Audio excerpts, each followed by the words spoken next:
We're going to have a look at what's making news online this morning, and we're joined by the Executive Director of think tank the Australia Institute, Ben Oquist. Good morning, Ben. Good morning, Lisa. Good morning, Michael. Good morning. Hey, let's start with the front of the Sydney Herald, although all of the newspapers are covering this story. Free childcare. Yeah, it's the big story out of Canberra. It's the next in the government's long list of big stimulus package, $1.6 billion package to give childcare to all those who want it, and try and keep 13,000 childcare centres up. And the story points out that it takes the total stimulus package measures now announced by the government to $196 billion worth. OK, this will be of huge relief for a start, Ben, many parents, but could feasibly change the childcare system in Australia for some time. That's right. I think that's the debate that's going to open up. The story points out that Scott Morrison is saying, well, no, things are just temporary. The Prime Minister's at pains to say that we're going to snap back after the corona crisis is over.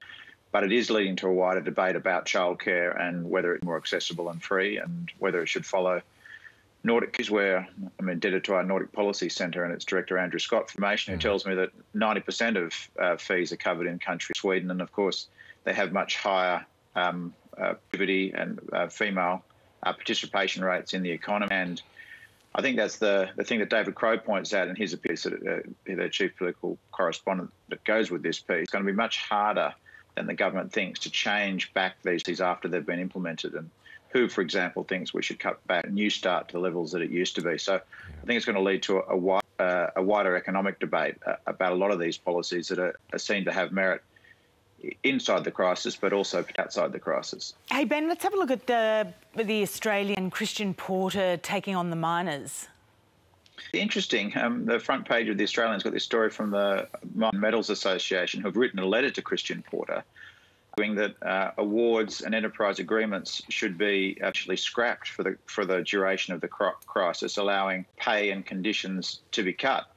But interestingly, the General's really hit back hard against the letter, and calling it an ambit. We don't have time or need for such ambit or ideal claims at a time like this. He's joined by Sally McManus in critiquing the push by business to cut awards and conditions. So it's not surprising that Sally's made that push. But for the Attorney General to hit back is interesting. I think Sally's kind of become one of the stars of this crisis, and lots been talked about the kind of bromance, the unlikely bromance between her and the Attorney General Christian. And here they are again in lockstep, attacking a push by business to undermine the system.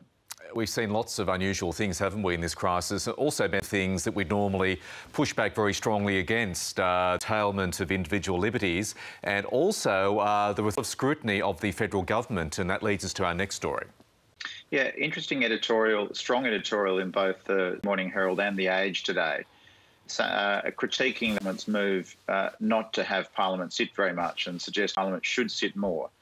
And that a 4-month break, a day or two sitting here and there to rush through packages, not efficient scrutiny. There are big, important laws being, and they need more scrutiny, these editorials point out.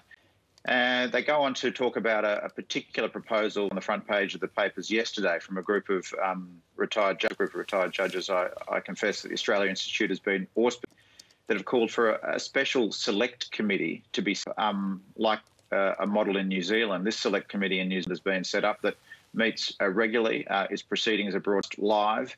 It was set up with kind of tripartisan parliamentary consensus. It's chaired by the opposition leader.